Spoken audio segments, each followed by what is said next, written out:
نماز فجر چھوڑنے کا عذاب بہت سخت ہے۔ نماز کے لیے آنکھ نہیں کھلتی۔ حضرت علی کا فرمان ضرور سن لو، کبھی نماز قضا نہیں ہوگی۔ بسم اللہ الرحمن الرحیم۔ 5 نمازوں میں سے سب سے اہم نماز فجر کی ہے۔ اس کی اہمیت کا اندازہ اس بات سے لگائیں کہ اللہ تعالیٰ فجر کی وقت کی قسم اٹھاتے ہیں اور فرماتے ہیں، قسم ہے فجر کی اور 10 راتوں کی اور جفت اور طاق کی اور رات کی جب وہ چلنے لگے، یقیناً ان میں عقل مند کے لیے بڑی قسم ہے۔ حضرت عائشہ صدیقہ رضی اللہ تعالی عنہا سے روایت ہے کہ حضور اقدس صلی اللہ علیہ وسلم ارشاد فرماتے ہیں کہ فجر کی 2 رکعتیں دنیا و ما فیہا سے بہتر ہیں۔ یاد رکھیں کہ فجر کی باجماعت نماز ایک مسلمان کی صداقت اور اس کا ایمان پرکھنے کی کسوٹی ہے۔ ایک بار حضرت علی بن ابی طالب رضی اللہ تعالی عنہ نماز کے لیے نکلے۔ راستے میں انہوں نے ایک بوڑھے کو پایا جو ان کے آگے آگے چل رہا تھا۔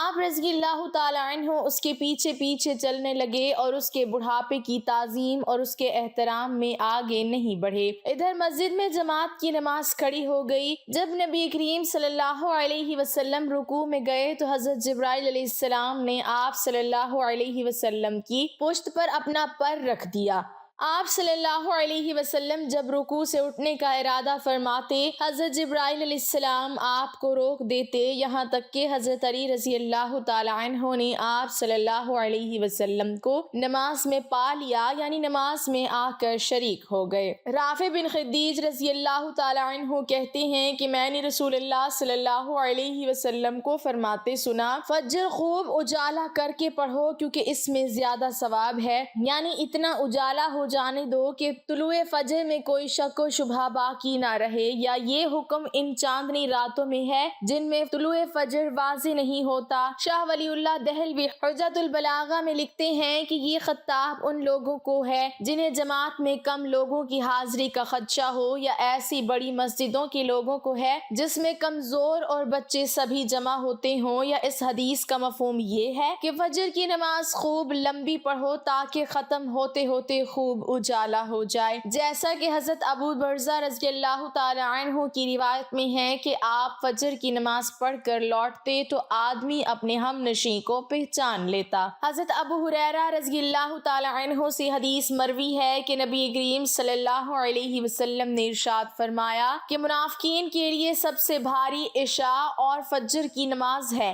اگر انہیں علم ہو کہ اس میں کیا اجر و ثواب ہے تو وہ اس کے لیے ضرور آئیں، چاہے گھسیٹ کر آئیں، اور میں نے ارادہ کیا ہے کہ نماز کی اقامت کا حکم دوں، پھر ایک شخص کو نماز پڑھانے کا حکم دوں، اور پھر اپنے ساتھ کچھ آدمی لے کر جاؤں جن کے ساتھ لکڑیوں کا ایندھن ہو، اور جو لوگ نماز کے لیے نہیں آئے انہیں گھروں سمیت جلا کر راکھ کر دوں۔ یہ حدیث شریف رسول اللہ صلی اللہ علیہ وسلم کے زمانے کے منافقین کے بارے میں ہے، جس میں منافقین کی ایک علامت بتائی گئی ہے کہ ویسے تو منافقین پر سب نمازیں بھاری ہیں، البتہ فجر اور عشاء کی نمازیں کیونکہ آرام اور نیند کے وقت میں ہیں، اس لیے یہ منافقین پر زیادہ بھاری ہیں، اور ان 2 وقتوں میں نماز میں حاضر ہونا ان کو طبیعت پر نہایت گراں گزرتا ہے، جبکہ رسول اللہ صلی اللہ علیہ وسلم کے زمانے کے مسلمانوں کے لیے یہ بات بہت بعید تھی کہ کوئی بلا عذر مسجد کی جماعت چھوڑ دے، نماز چھوڑے۔ نیز نماز کے بھاری ہونے کا مطلب یہ ہے کہ دلی طور پر اسے ناپسند سمجھے، اور اگر پڑھے بھی تو اسے بوجھ سمجھ کر محض دکھاوے کے لیے پڑھے۔ لہٰذا آج کے دور میں اگر کوئی مسلمان فجر اور عشاء کی نماز میں سستی کرتا ہے تو اسے منافق نہیں شمار کیا جائے گا، کیونکہ یہ اس کی عملی سستی ہے جس کی وجہ سے وہ گناہگار ہوگا، لیکن وہ دل سے نماز کو برا یا طبیعت پر بوجھ نہیں سمجھتا، اس لیے اسے منافق کہنا درست نہیں۔ البتہ یہ کہا جا سکتا ہے کہ اس نے منافقوں والا عمل کیا ہے۔ نماز فجر کے لیے اٹھنے کی تدبیریں آپ کے سامنے پیش کرتے ہیں۔ حضرت علی رضی اللہ تعالی عنہ سے کسی نے پوچھا، میں بہت کوشش کرتا ہوں کہ میں صبح نماز پڑھوں مگر اٹھا نہیں جاتا۔ حضرت علی رضی اللہ تعالی عنہ نے فرمایا، یہ نیند کی وجہ نہیں بلکہ تم جو سارا دن گناہ کرتے ہو وہ تمہاری گردن میں توق، ہاتھوں میں ہتکڑی اور پاؤں میں بیڑیاں باندھ کر تمہیں اٹھنے نہیں دیتا۔ حضرت علی رضی اللہ تعالیٰ عنہ کے پاس ایک شخص آتا ہے اور عرض کرتا ہے مجھے رات کو ٹھیک سے نیند نہیں آتی،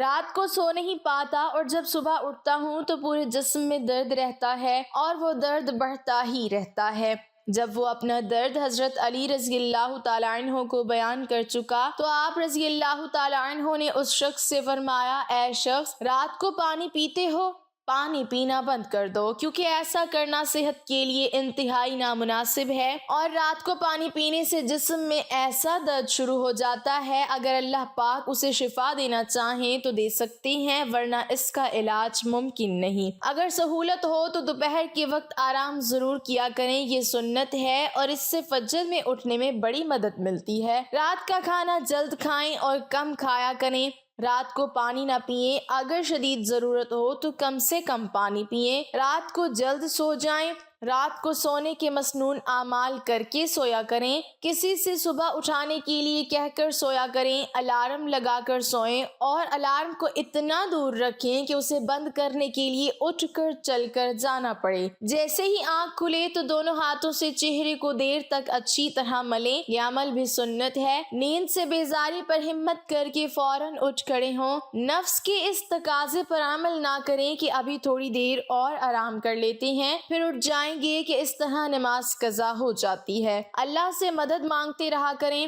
فجر میں اٹھنے کا پختہ ارادہ کر لیا کریں۔ اندرونی الارم لگائیں، یعنی دل میں بھی اللہ کی محبت پیدا کریں۔ مؤذن جو پانچوں وقت کی اذان دیتا ہے، حضرت ابو ہریرہ سے روایت ہے کہ رسول اللہ صلی اللہ علیہ وسلم نے فرمایا، اگر لوگوں کو معلوم ہو جائے اذان دینے اور پہلی صف میں کھڑے ہونے کی کتنی فضیلت ہے، پھر وہ اس پر قرعہ اندازی کرنے کے بغیر کوئی چارہ نہ پائیں تو وہ اس پر ضرور قرعہ اندازی کریں، اور اگر وہ جان لیں کہ نماز کے لیے اول وقت آنے میں کیا فضیلت ہے تو وہ ضرور اس کی طرف دوڑ کر آئیں۔ اگر وہ جان لیں کہ نماز عشاء اور نماز فجر کی کتنی فضیلت ہے تو وہ ضرور ان میں شریک ہوں، اگرچہ انہیں سینے کے بل گھسیٹ کر آنا پڑے۔ حضرت ابو ہریرہ رضی اللہ تعالی عنہ کی روایت میں ہے کہ آپ صلی اللہ علیہ وسلم نے خاص طور پر مؤذن کے لیے مغفرت کی دعا فرمائی ہے۔ ناظرین، مؤذن جس طرح اذان کے ذریعے اللہ تعالیٰ کی بڑائی کا اعلان کرتا ہے اور اس کی وحدانیت کا ترانہ گاتا ہے، اسی طرح کا اس کو اجر بھی رب العزت رحمت فرمائیں گے کہ قیامت کے دن سب سے بلند مقام ہوگا اور اس کو امتیازی شان حاصل ہوگی، اور وہ ساری کائنات جس نے اس کی آواز سن لی ہے اس کے حق میں گواہی دے گی۔ رسول اللہ صلی اللہ علیہ وسلم نے فرمایا کہ جس نے فجر کی نماز ایک رکعت جماعت کے ساتھ سورج نکلنے سے پہلے پا لی، اس نے فجر کی نماز با جماعت کا ثواب پا لیا،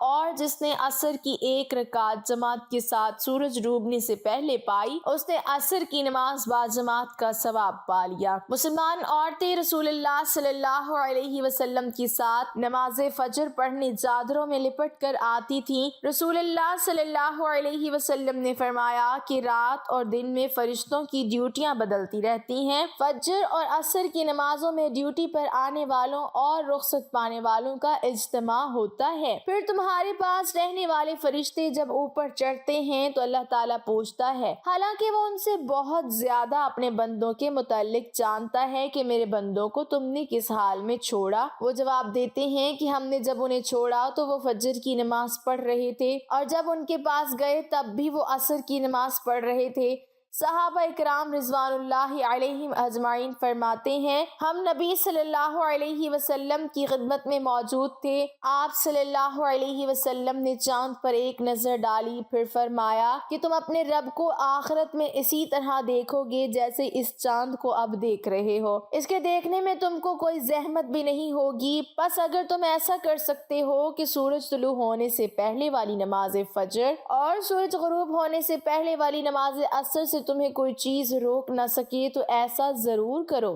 پھر آپ صلی اللہ علیہ وسلم نے یہ آیت تلاوت فرمائی کہ پس اپنے مالک کی حمد و تسبیح کر سورج طلوع ہونے اور غروب ہونے سے پہلے۔ اسماعیل راوی حدیث نے کہا ہے کہ عصر اور فجر کی نمازیں تم سے چھوٹنے نہ پائیں، ان کا خاص طور پر دھیان رکھو۔ میرے سامنے چند معتبر حضرات نے گواہی دی، جن میں سب سے زیادہ معتبر میرے نزدیک حضرت عمر رضی اللہ تعالی عنہ تھے کہ نبی صلی اللہ علیہ وسلم نے فجر کی نماز کے بعد سورج بلند ہونے تک اور عصر کی نماز کے بعد سورج ڈوبنے تک نماز پڑھنے سے منع فرمایا۔ ابن عباس رضی اللہ تعالی عنہ بیان کرتے ہیں کہ انہوں نے فرمایا کہ مجھ سے چند لوگوں نے یہ حدیث بیان کی ہے کہ نبی کریم صلی اللہ علیہ وسلم نے 2 طرح کی خرید و فروخت، 2 طرح کے لباس اور 2 وقتوں کی نماز سے منع فرمایا۔ آپ صلی اللہ علیہ وسلم نے نماز فجر کے بعد سورج نکلنے تک اور نماز عصر کے بعد سورج غروب ہونے تک نماز پڑھنے سے منع فرمایا، اور کپڑوں میں استعمال یعنی ایک کپڑا اپنے اوپر اس طرح لپیٹ لینا کہ شرمگاہ کھل جائے، اور اتباع یعنی ایک کپڑے میں گوٹ مار کر بیٹھنے سے منع فرمایا، اور خرید و فروخت میں آپ صلی اللہ علیہ وسلم نے منازبہ اور ملازمت سے منع فرمایا۔ اللہ پاک کے آخری نبی صلی اللہ علیہ وسلم نے فرمایا، اللہ پاک ارشاد فرماتا ہے، میں نے تمہاری امت پر دن رات میں 5 نمازیں فرض کی ہیں، اور میں نے یہ عہد کیا ہے کہ جو ان نمازوں کی ان کے اوقات میں پابندی کرے گا میں اس کو جنت میں داخل کروں گا، اور جو پابندی نہیں کرے گا اس کے لیے میرے پاس کوئی عہد نہیں۔ اللہ پاک قرآن کریم میں ارشاد فرماتا ہے، رب کو سراہتے ہوئے اس کی پاکی بولو، سورج چمکنے سے پہلے اور اس کے ڈوبنے سے پہلے۔ نماز فجر پر 5 فرامین مصطفیٰ صلی اللہ علیہ وسلم۔ نمبر 1، صحابی ابن صحابی حضرت عبداللہ بن عمر رضی اللہ تعالی عنہما سے روایت ہے، پیارے آقا صلی اللہ علیہ وسلم نے ارشاد فرمایا، جو صبح کی نماز پڑھتا ہے وہ شام تک اللہ پاک کے ذمے میں ہے، تم اللہ پاک کا ذمہ نہ توڑو، جو اللہ پاک کا ذمہ توڑے گا اللہ پاک اسے اوندھا یعنی الٹا کر کے دوزخ میں ڈال دے گا۔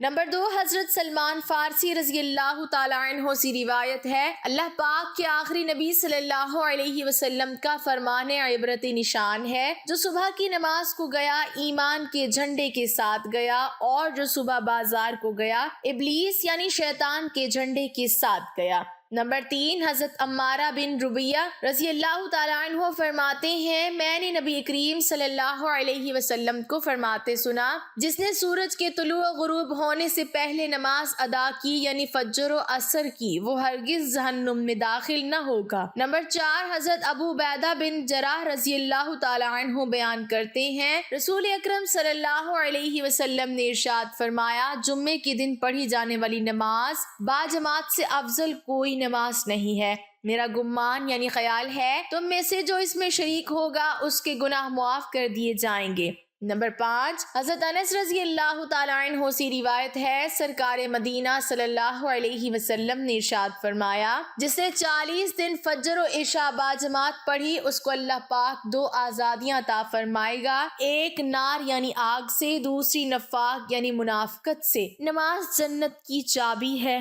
اللہ پاک ہمیں وقت پر 5 نمازیں پڑھنے کی توفیق عطا فرمائے۔ دعا ہے کہ اللہ تعالیٰ میرا سنانا، آپ کا سننا اپنی بارگاہ الہی میں قبول اور منظور فرمائے، آمین ثم آمین۔ ناظرین، کمنٹ باکس میں اللہ تعالیٰ کے 99 ناموں میں سے ایک نام ضرور ٹائپ کریں۔